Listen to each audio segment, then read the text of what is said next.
जो घोड़ों को देखभाल करता था वहां पर घोड़ों के लिए दाना डाला गया, घास फूस डाला गया। उस समय छत्रपति साहू जी महाराज भी इस आश्रम में मौजूद थे। ये देखने को मिला जो मजबूत घोड़े थे, जो ताकतवर घोड़े थे, वो तो दाना पानी घास फूस खा रहे थे, परंतु जो कमजोर घोड़े थे वो डर के कोने में खड़े थे।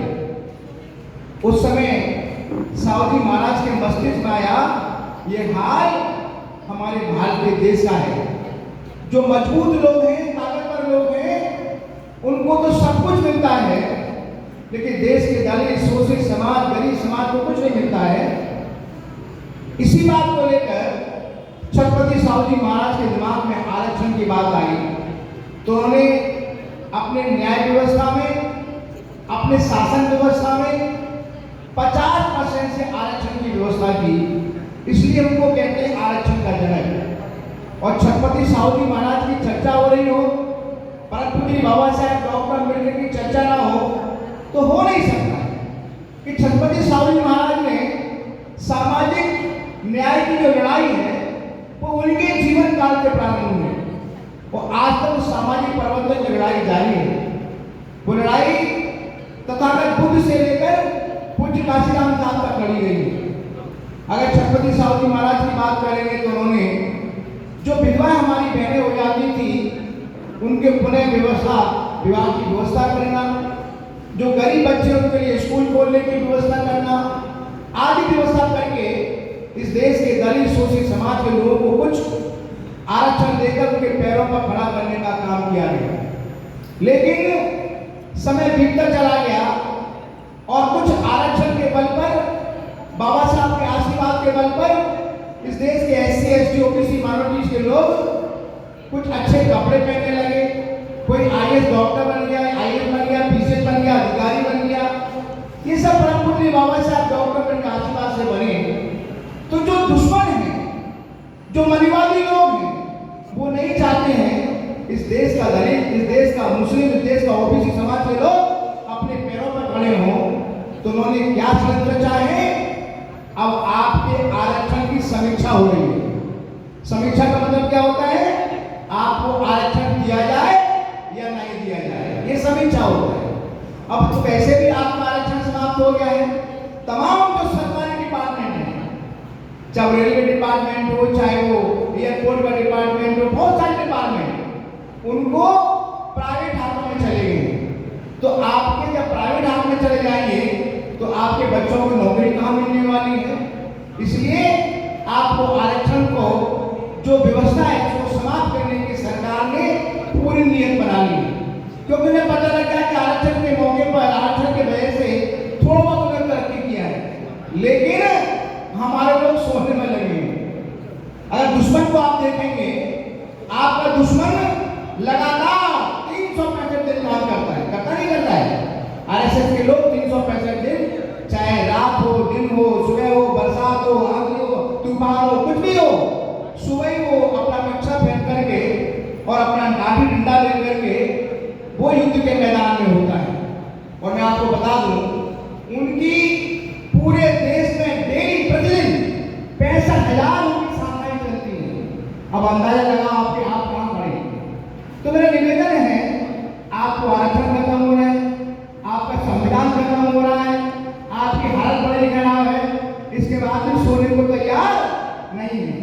आज आपको जानकर बड़ी खुशी होगी कि पूरे विश्व की एक मैगजीन होती है, टाइम्स मैगजीन। उस टाइम्स मैगजीन में देश के क्या पूरे संसार के 100 ताकतवर नेताओं के नाम हैं और उन 100 ताकत नेताओं में एक नाम भाई चंद्रशेखर आजाद जी का आता है। ये गर्व की बात है। और भाई चंद्रशेखर आजाद, आपने देखा होगा, अपनी जान को हथेली पे लेकर आज पूरे देश में घूमने का काम कर रहे हैं। मुझे मौका उस समय याद आता है जब पार्लियामेंट में भाई चंद्रशेखर आजाद जीत के पहुंचे तो उन्होंने एक नारा दिया, जय भीम नमो बुद्धाय। तो आपने देखा जितने भी मेंबर पार्लियामेंट हो, चाहे वो बाबा साहब को मानने वाले हो ना हो, बुद्ध को मानने वाले हो ना हो, सबने नमो बुद्धाय जय भीम की बात की। ऐसा लगता है पूरा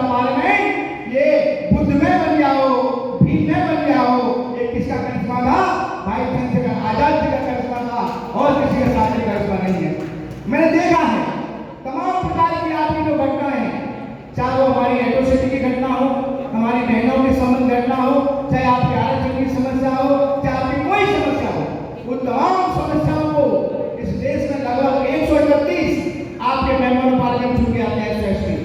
131 मेंबर में पार्लियामेंट में थे, सबसे ज्यादा आपकी आवाज को बुलंद करने वाला कोई मुखिया है, कोई नेता है, उसका नाम है भाई चंद्रशेखर आजाद, और कोई यहाँ पर बोलने वाला नहीं है।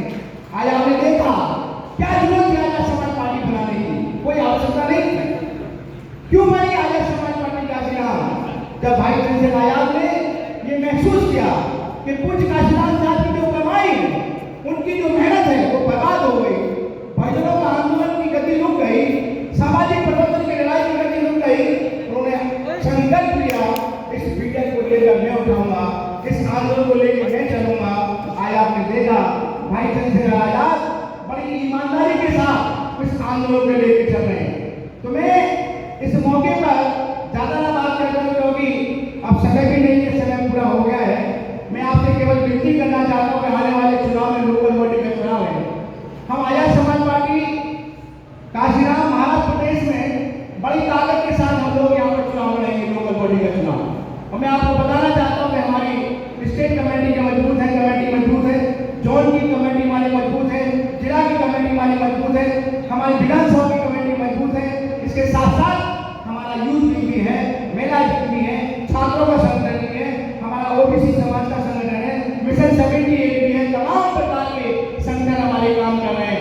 उन सब का लक्ष्य कोई एमएलए एमपी बनना नहीं है, उन सभी का लक्ष्य है किसी भी कारण कैसे भी परम पूज्य बाबा साहब डॉक्टर अम्बेडकर और पूज्य काशीराम साहब का जो सपना है वो सपना पूरा होना चाहिए।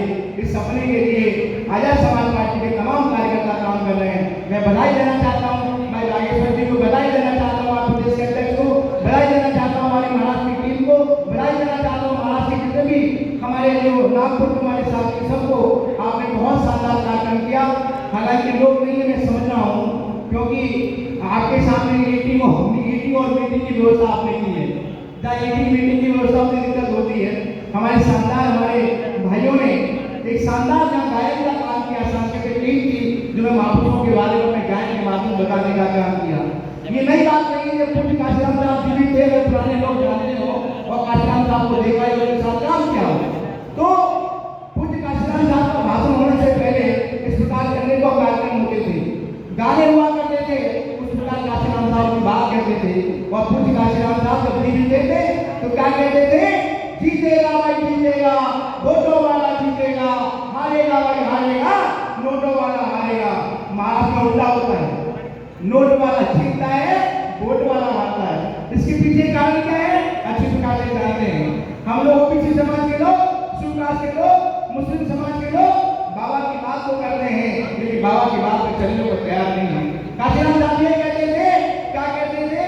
ये कहते थे हम जीतेगा भाई जीतेगा, साथ साथ वोट हमारा, राष्ट्र हमारा, नहीं चलेगा नहीं चलेगा, लेकिन वोट हमारे पास है, लेकिन राष्ट्र हमारे पास कहाँ है? आने वाले समय में साथी ये हाल रहा तो ना केवल वर्तमान पीढ़ी, आने वाली पीढ़ी के सामने बहुत बड़ा खतरा उत्पन्न होने वाला है। इसलिए मैं आपको आगाह करना चाहता हूँ, आपसे विनती करना चाहता हूँ, निवेदन करना चाहता हूँ, आने वाले चुनाव इस महाराष्ट्र की धरती पर हो, तुम्हारे निगम पार्षद जुटा है, नगर सेवक जुटा है, अगर जिला परिषद सदस्य चुना है तो साथ में हमारी ताकत यहाँ पर बनेगी। उत्तर प्रदेश में बहुत तेजी के साथ काम चल रहा है। 2027 में जब चुनाव उत्तर प्रदेश की जमीन पर होगा तो आपको वहाँ पर दिखाई देगा, क्योंकि आज मुझे कहने में किसी प्रकार का कोई हेजिटेशन नहीं है।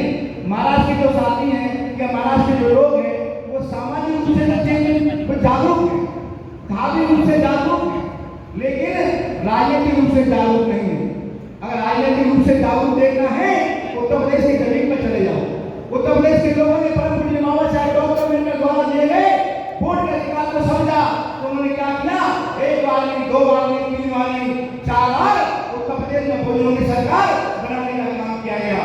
लेकिन उत्तर प्रदेश में क्या हो रहा है, महाराष्ट्र में क्या हो रहा है, आप लोग जानते हैं।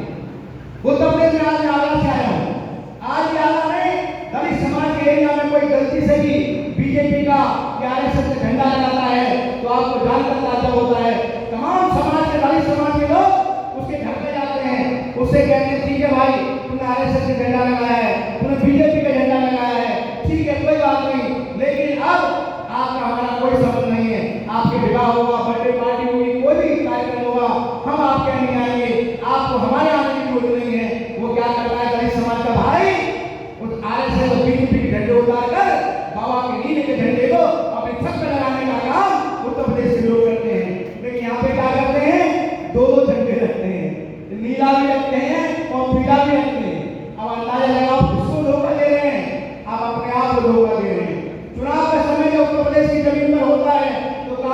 बीजेपी के लोग, तमाम लोग हमारे लोगों को लालच देते हैं, हम आपको चिकन खिलाएंगे, हम आपको मटन खिलाएंगे, हम आपको पैसा देंगे, हम आपको दारू पिलाएंगे।